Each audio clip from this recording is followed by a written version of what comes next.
আবু জেহেলকে ঘোষণা করে দাও, যাও যাও মৌতার প্রান্তে যাও। আর সেই মৌতার প্রান্তে উহুদের প্রান্তে, মৌতার প্রান্তে, বদরের প্রান্তে যাও, যাও আবু জেহেলকে ডাক দাও, যাও উহুদের প্রান্তে, মৌতার প্রান্তে কালেমার পতাকা উঁচু করো, আমি আল্লাহ তোমাদেরই কল্যাণ করব। আমার আল্লাহর অর্ডার হয়ে গেল। আমার রাসূল দয়ার হাবিব হুঙ্কার দিয়ে বলে, রে আবু জেহেল তার সেনাপতি কমান্ডারেরা, আয়, কে মায়ের দুধ খেয়েছিস আয়, কে মায়ের দুধ খেয়েছিস আয়, মক্কার মাটিতে কালেমার পতাকা উঁচু করতে চাই।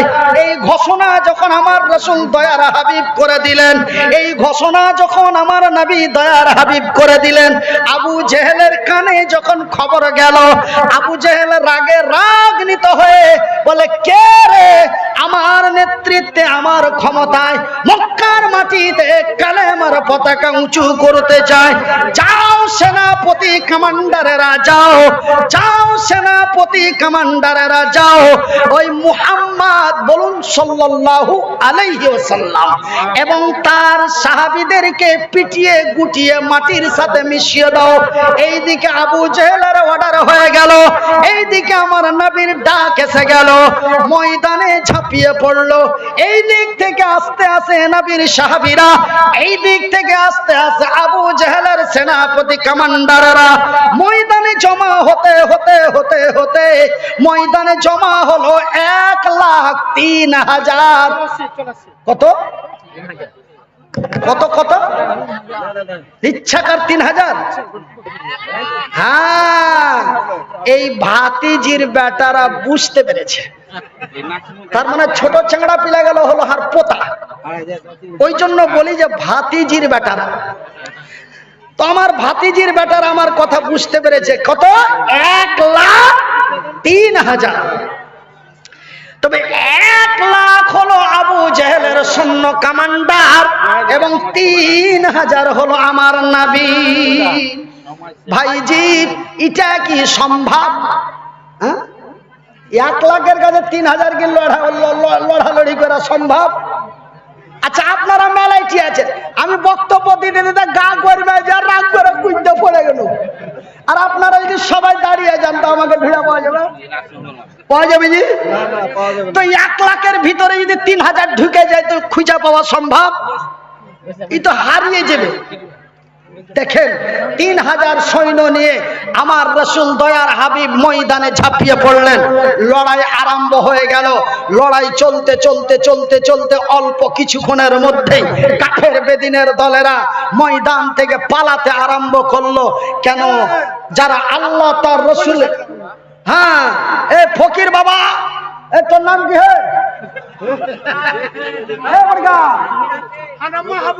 মাহবুল হক, মাহবুল ফকির। এই এলাকাতে যত জালসাতে যাব, ও রাস্তাতে বসে বসে চাইবে আর হার হাতে 50 টাকা দিবে। ওরা লাগছে হানফি মানুষ আছে, ওরা জানে যে এগুলা লোকের দোয়া কবুল হয়। আল্লাহ রসুল বলেছেন, বুখারীর হাদিস, আল্লাহ মুসাফিরের দোয়া কবুল করে, আল্লাহ মাজলুমের দোয়া কবুল করে, আল্লাহ মায়ের দোয়া কবুল করে। ওর কানে কে তুলে দিয়েছে, এইগুলাতে ও চাহিতে আসবে, ও আমার হাতে 50-100 টাকা দিয়ে যাবে মসজিদের মাদ্রাসার লেগে। তো যাই ভাই, ওকে একটু দোয়া করে দিও, হ্যাঁ, যেন ও একটু ভিক টিক বেশি পায়, আর যেন এইভাবে মসজিদ মাদ্রাসাতে 10 টাকা 20 টাকা দান হাসিয়েন না। তো ভাইজান, একজন গরিব মানুষ, ও বেচারা যেই নিয়ত করি দেখ, প্রত্যেকটা জালসাতে কিন্তু বেচারা বেনামিতে 1,000 টাকা নারাজ থাকবে।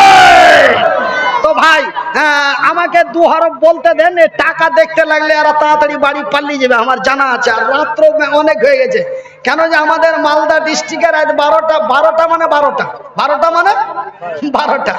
তো বিশেষ করে কিন্তু এটা গত রাত্রে আমি যেখানে ছিলাম রাত্রি 1:30টার সময় দিল, তার আগের দিন যেখানে ছিলাম 2টা 15 মিনিটে দিলে, তার আগের দিন যেখানে ছিল ওখানে 2:30টার সময় দিলে। তো ভাইজান, তো রাত্রি 2:30 মিনিটে স্টেজে যাচ্ছি, তো প্রায় 25 থেকে 30,000 মানুষ। আমি বলছি, হ্যাঁ, তোর চোখে নীল নাই, মানে ওরা ভাটিয়া মানুষ, এরকম করে কহিলে ফের ওয়াজ জমবে। মানে ওইদিকে জালসা করতে গেলে একদম আখাড় বাদিয়া ভাষায় ওয়াজ না করলে ওর ওয়াজ জসে আসবে। আর যদি বাংলা ভাষা দিয়ে ওয়াজ করি, মানে যেরকম এখানে করছি এইভাবে ওয়াজ করি, তো 15 থেকে 20 মিনিট শুনে দেখে কি কইছে বাংলাতে বুঝতে পারি না। বাদিয়া ভাটিয়া ভাষা না কইলে কি আর মজা লাগে? তো ওই লাগা দেখবেন ইউটিউবে অনেক জালসা আছে একদম। আমি ওরাকে বলি দেখেন আপনারা ভাটিয়া ভাষা শুনবেন তো অসুবিধা নাই, কেন আমি বাদিয়ার বাচ্চা, বাদিয়া আমার 14 বংশ বাদিয়া। কিন্তু আমি বিভিন্ন রাজ্য ভ্রমণ করে করে আমি বাদিয়া ভাষাটা একটু আমার কাছে স্টেজে যে মিস্টেক হয়ে যায়। আমার ভাইয়ের, আমার বন্ধুরা, আরে আমার আব্বা জানেরা, তবে অল্প কিছুক্ষণের মধ্যেই যেন কাফের বেদিনের দলেরা ময়দান ছেড়ে চলে গেল।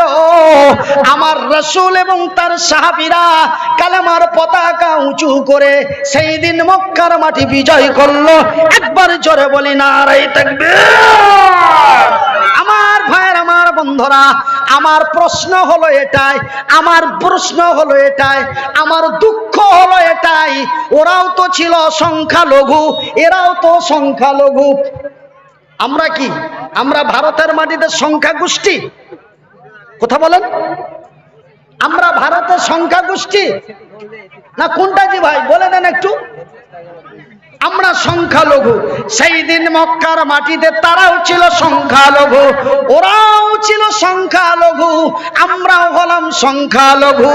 ভাইজান, ওদেরও মন্ত্রী ছিল অমুসলিম, আমাদেরও মন্ত্রী হলো অমুসলিম। আমাদের মন্ত্রী হলো নরেন্দ্র মোদি, তাদের মন্ত্রী ছিল আবু জেহেল।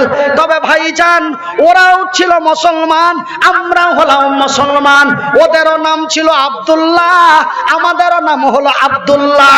ওরাও গরুর মাংস খেত, আমরাও গরুর মাংস খাই। ওরা ছিল 3%, আমরা হলাম 25%। তবে ভাইজান, সেই দিন মক্কার মাটিতে 3% মুসলমান মক্কা বিজয় করে পৃথিবীকে ইতিহাস দিল। ওরাও তো ছিল মুসলমান, আমরাও তো হলাম মুসলমান। ওরাও ছিল সংখ্যালঘু, আমরাও হলাম সংখ্যালঘু। ওদেরও নাম ছিল আব্দুর রহিম, আমাদের নাম হলো আব্দুল করিম। তবে ওরা কেন বিজয় হলো, আমরা কেন প্যাদানি খেলাম? ওরা কেন বিজয় হলো, আমরা কেন বঞ্চিত হলাম? কথা খেয়াল করে শুনে লজ্জা লাগবে, নিজের পায়ের চপ্পল খুলে নিজেকে মারার মনে হবে। খুব খেয়াল করে শুনেন, ওরা কেন বিজয় হলো, এরা কেন লাঞ্ছিত হলো?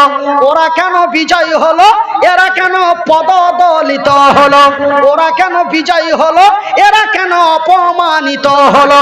ওরাও তো মুসলমান, এরাও তো মুসলমান। ভাই গো, তার কারণটা কি রে? তার কারণটা যদি একজন দাঁড়িয়ে বলতে পারেন, তাকে আমার পকেট থেকে 500 টাকা বের করে দেব। কেন? ওরাও তো সংখ্যালঘু, এরাও তো সংখ্যালঘু।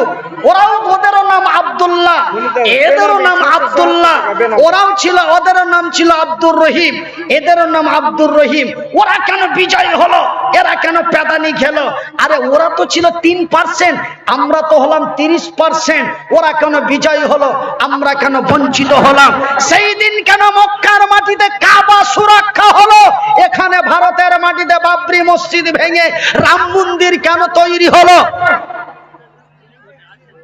কারণটা যদি একজন দাঁড়িয়ে বলতে পারেন, আমি 500 টাকা আপনাকে বকশিশ দেয়া যায়, ইনাম দেয়া যায়, উপহার দেব 500 টাকা, উপহার দেব 500 টাকা। একজন দাঁড়িয়ে বলতে পারবেন তার কারণটা কি? আমি মনিরউদ্দিন আপনার আগে বলছি, একটু ধৈর্য ধরুন, রাত অতিরিক্ত। আমার ভাইয়ের, আমার বন্ধুরা, সেই দিন কাবাকে সুরক্ষা করা হলো। আজকে ভারতের বাবরি মসজিদ ভেঙে রাম মন্দির তৈরি হলো। ভাই গো, আমরা এতদিন দেখেছি মানুষ মাজারে এমন করে সিজদা করে, আমরা দেখেছি মুসলমানেরা মসজিদে এইভাবে সিজদা করে, আমরা দেখেছি পীরের মাজারে যে এইভাবে সিজদা করে। কিন্তু যেই দিন রাম মন্দির পুজো হলো, সেই দিন আমাদের প্রধানমন্ত্রী ডাইরেক্ট লম্বা হয়ে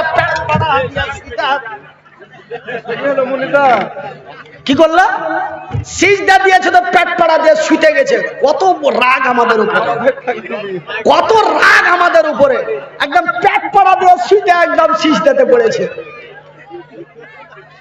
আমার আর চশমা কোথায় গেল? আমার ভাই, আমার বন্ধুরা, আমার আব্বা জান, সোনা চানেরা, আমার শিক্ষিত বুদ্ধিজীবীগণ, আমি মনিরউদ্দিন আপনাদের এই কথাটাই বলতে চাই। সেই দিন কেন কাবা সুরক্ষা হলো, আজকে কেন বাবরি ভাঙা হলো, তার কারণটা ভাই আমি মনিরউদ্দিন আপনাদের বলি। তাদের ঈমানটা এখানে ছিল, আমাদের ঈমানটা অন্য জায়গায় চলে গেছে। তাদের ঈমানটা যেখানে থাকার কথা সেখানেই ছিল। ঈমান থাকার জায়গার নাম কি বন্ধু? ঈমান আমার থাকার জায়গা হলো ঘরে, বাড়ির ঘর। আর ঈমান থাকার জায়গার নাম কি? অন্তর। ঈমান থাকার জায়গার নাম হলো অন্তর। কেউ বলে হৃদয়, আল্লাহর রাসূলের ভাষায় বলা হয় কালব। তবে অন্তরটি, ঈমান থাকার জায়গার নাম হলো অন্তর। কিন্তু ভাই গো, তাদের ঈমানটা যেখানে থাকার কথা সেখানেই ছিল, কিন্তু আমাদের ঈমানটা জায়গা চেঞ্জ করে অন্য একটা জায়গায় চলে গেছে। সেই জায়গাটার নাম কি গো জানা আছে? আমাদের ঈমানটা বেরিয়ে অন্য একটা জায়গায় চলে গেছে। ওই জায়গাটার নাম কি বলা যাবে? ১,৫০০ টাকা দেব। কোনটা? মালদা? কোনটা? মদর ভাটি না, এরা এই চ্যাংড়া গেলাও ১,৫০০ টাকার টাকা রে, মরা মানুষ হাবো। দেখছেন, এরা টাকাটা নিবে, লেগেছে বাজার, কেউ কয়েছে ভাটি। আমি জানি, আমি বলবো আমাদের ঈমানটা বেরিয়ে অন্য একটা জায়গায় চলে গেছে। ঈমান থাকার জায়গার নাম হলো কালব, ঈমান থাকার জায়গার নাম হলো হৃদয়, ঈমান থাকার জায়গার নাম হলো সিনা, ঈমান থাকার জায়গার নাম হলো দিল। কিন্তু এই দিল থেকে ঈমানটা বেরিয়ে অন্য জায়গায় চলে গেছে, জায়গাটির নাম আমি বলবো, তবে একটু পরে বলবো। টেনশন করবেন না, বলবো একটু পরে বলবো। আর একটা কথা বলেছি, ওরা কেন বিজয় হলো, এরা কেন প্যাদানি খেলো? ওরা কেন বিজয় হলো, এরা কেন বঞ্চিত হলো? ওরা কেন বিজয় হলো, এরা কেন লাঞ্ছিত হলো? ওরা কেন বিজয় হলো, এরা কেন অপমানিত হলো? এই কারণটা আপনাদের বলবো, একটু ধৈর্য ধরুন। বলবো, অবশ্যই বলবো। আমার ভাইয়ের, আমার বন্ধুরা, তারা কিভাবে বিজয় হয়েছিল? তাদের ঈমানটা যেখানে থাকার কথা সেখানেই ছিল। ভাই গো, একটা কথা আপনাদের বলি, এখানে এক্সাম্পল দিয়ে বলছি। এই যে নওজোয়ান তরুণ যুবক, বয়সটা 25 থেকে 28 বছর আনুমানিক, ভাইজান, এই যুবকের বিয়ে দেওয়া হলো। এই বর্তমানে, এই কিন্তু বর্তমানে, ওখানকার নয়, ওরা নয়, এরা, এদের মধ্যে এরকমই, ওদের মধ্যে ছিল এরকম, আর এদের মধ্যে এইরকম। এই ছেলেটার বিয়ে দেওয়া হলো, বউ নিয়ে বাড়ি এলো। বাবা তার ডেকে বলছে, বাজান রে। বলে কি হয়েছে? বলে আব্বা। বলে কি? বাপুজি, তুই আজকে কলকাতা চলে যাবে, এটা যাবে। বিয়ে করে বউ নিয়ে এসে বাড়িতে রেখেছে, রাতে হবে তার সোহাগ রাত। রাতে কি হবে? তার সোহাগ রাত, তার ফুল সজ্জার রাত, তার জীবনের প্রথম রাত। যেই রাতটা পূর্বে আসেনি আর মজার আগে পর্যন্ত আসবে না, সেই রাতটা কিছুক্ষণ পরে আসবে। আর ওর বাপ বলছে, তুই হাটে বাজারে ধর তাড়াতাড়ি, বুঝাবে। একটা যুবক আছেন, হাত তুলে বলবেন ওকে 50,000 টাকা এখনই আমি ফোন পে